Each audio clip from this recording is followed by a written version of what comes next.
what we're going to do is learn how to create a bokeh effect in Adobe Photoshop.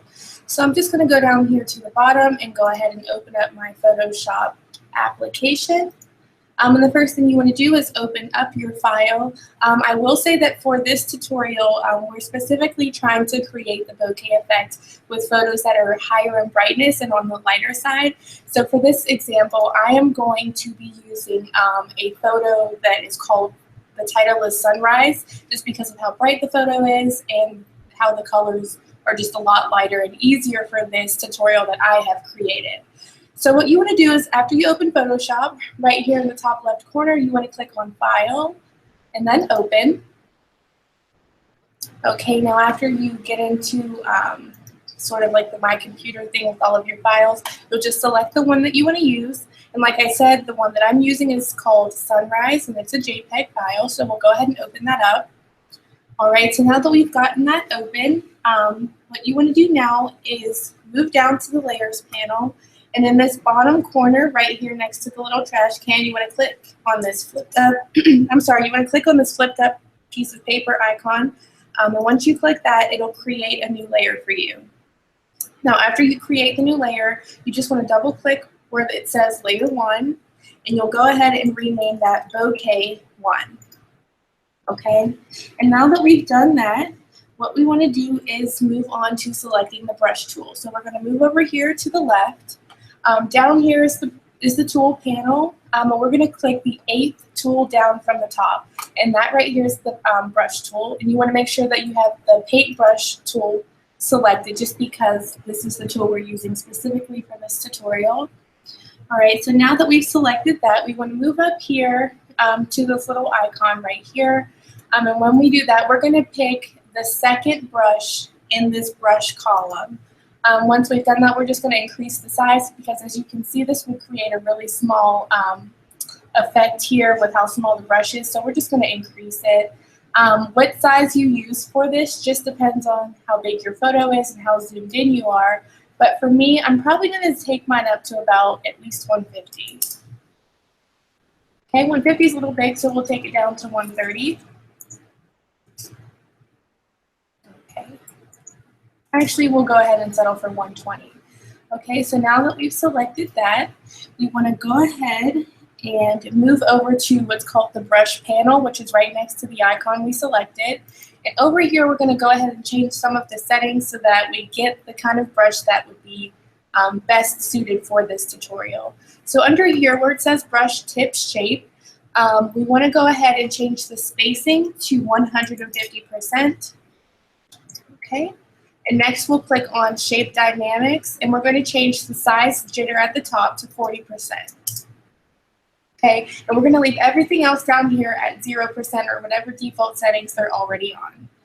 And next what we want to do is select Scattering, and it's important that you check this both axis box. And next to the percentage for the scatter size, what we're going to do is type in 250. You want to make sure that count is set to 1, and that count jitter is set to 0%. Next, we're going to move down to transfer, and we want to make sure that down here, the opacity jitter is set to 50%. Okay, and as you can see, the smoothing box was already checked. We're just going to leave that alone. And now that we've done that, we're just going to save this brush, because it's what we're going to use for the rest of this tutorial. So we're going to click here in this bottom right corner on this little icon, similar to the new layers icon, just in the brush panel. We're going to click on that, and this will allow us to save the brush we've just created with the settings that we've typed in. So we're going to just name this brush Bokeh, since it's fitting for the tutorial. And now that we have done that, we're going to, if you would like, you can adjust the brush size again, but before that, just make sure you close out of the brush panel just so it's not in the way. And you can just double click on these, or I'm sorry, you can click on these double arrows here, and that'll take that away for you. So this brush is looking a little small, so what we want to do is take it back up and make it a little larger. Right here is where I'll type in a higher number. 180 looks pretty good, so we'll leave it there. Okay. And another important thing is, before you start clicking anything, you want to make sure over here in the colors panel that the main color is set to white. Anything that is, as you can see, it was already set to black. That would have just totally thrown off the effect. So we're just going to make sure we set that to white. And now that we have done that, we should be ready to go ahead and get started with creating the effect. Okay, so we are ready. Everything is set up and in order. So now what I'm going to do is just click on the screen, making circles however I want, just going about the screen. Okay, it doesn't really matter how many you use, just whatever floats your boat sort of, and whatever you're most comfortable with and how you want the photo to turn out in the end. So I just have scattered a few circles here and there, but don't do too many because we will go back in a few moments to add some more circles, and you'll see how everything comes together. So now that we have done that, we have some circles in here. What we're going to do is move back to the layers panel, right click on the Bokeh 1 layer, and we're going to click Convert to Smart Object. And now that we have done that, the next step will be we're going to change the blending mode from normal to overlay. And you'll see how this sort of changes the effect and kind of changes just the appearance of the circles and the visibility of them. The way that we're going to do it for this tutorial is we're just going to right click on this, we're just going to click on this drop down here, and we're going to go from normal down to overlay. And you'll see it kind of fades out some of the circles down in the bottom of the photo where there's looks like grass or hay. So that's what we're going to do there. And now that we've done that, what we want to do now is add a little bit of a blurring effect to the filter, or to the effect that we've created thus far. So at the top of your screen, you want to click on File, you want to click Blur, and then you want to go to Gaussian Blur. Now that we've done that, you want to type in 1.5 just to set the radius at 1.5 pixels, and after you've done that, you're just going to go ahead and click OK. All right, now that we have done that, what we want to do is create a new layer. So just like we did in the very beginning, we're going to move back over to the bottom of the Layers panel and click on the icon right next to the trash can icon. We're going to click that. We're going to double click that layer once it's created, and this time we're going to name it Bokeh 2.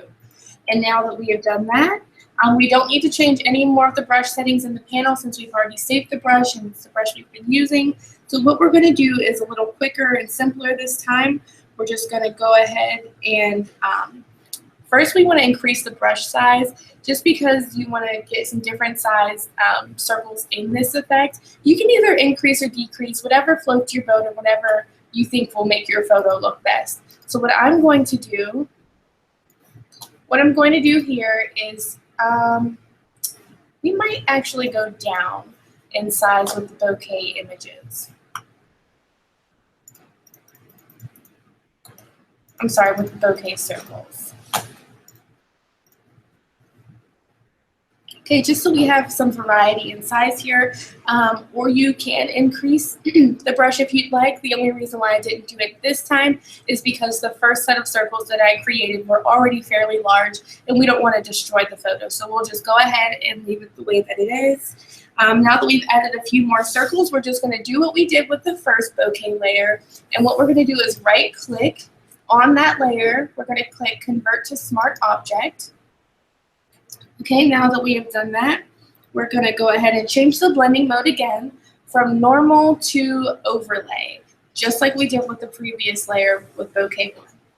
So we have normal up here. We're just going to scroll down to overlay and click that. As you can see, some of the circles, the appearance of them and their visibility went down a little bit, but you'll see how it all comes together in just a few more moments.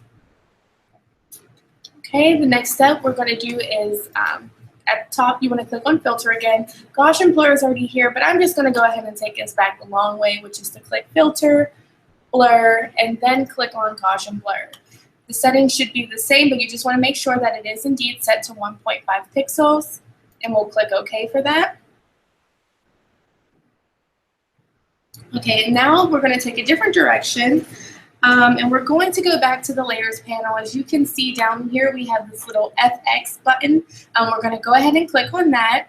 And the next step is going to be to click on Blending Options at the top. In this panel, you just want to go down to the left and click on Inner Glow. That's really the only thing we need to focus on. Once you check that box, you want to go ahead and double click or single click just on that in general. And over here, you want to make sure that the blend mode is set to screen. And you can leave the color either white, or you can go ahead and change it. For this effect, I really like the way it looks when you change this color. You just can type in lowercase c, number 1, FFF, number 7. And that'll just give you a very light sort of sky blue. And I think that it'll look really pretty with the filter. It's not going to make the circles blue, but you'll just see in a moment. The next thing you want to do is down here in the elements box, you want to make sure that you check center next to the word source, and everything else is fine as it is. And then we'll click OK when we're done with that. So the next step we have here is we're going to blur out the background. So back in the layers panel, you want to go down to the very bottom layer that is titled background. And once you have that selected, what you first want to do is convert that to a smart object as well. So we've done that, and the next step will just be to return to the top of the screen, click on Filter, Blur, Gaussian Blur. Now this is kind of up to you and how you would like your photo to look. For this, I'm just going to play around with the radius for the pixel size, and we'll just see what looks best. Okay, I really like the way 1.8 pixels look with this photo, so we're just going to go ahead and click OK. You can adjust yours to whatever you would like. I'm comfortable with 1.8 just for my pixel size with the background and just the overall appearance of everything I've created. So now that I've done that, I'm going to click OK and close that out. And now that we have done all of the legwork with this, we're going to go ahead and save our image. In Photoshop, you always want to save your documents or the photos you create first as a Photoshop document, which would be in the title where it says Save As. You want to click sunrise.psd, and under here you want to make sure the format does indeed say Photoshop. So now that you've done that, you just click OK, and you want to go back up and click File, Save As again, and this time what I'm going to do is change the format to JPEG. That way it's just an image. Saving it the previous way allows you to come back and edit it. It allows you to come back and edit the photo in case there are some kind of changes you want to make, but if you just save it as a JPEG, you can't really change anything, and the work that you have is no longer there for you to adjust. So you just want to save it as both formats, just for your own caution. But yeah, so thank you so much for learning how to make a bokeh effect in Photoshop with me today. Thank you. Bye bye.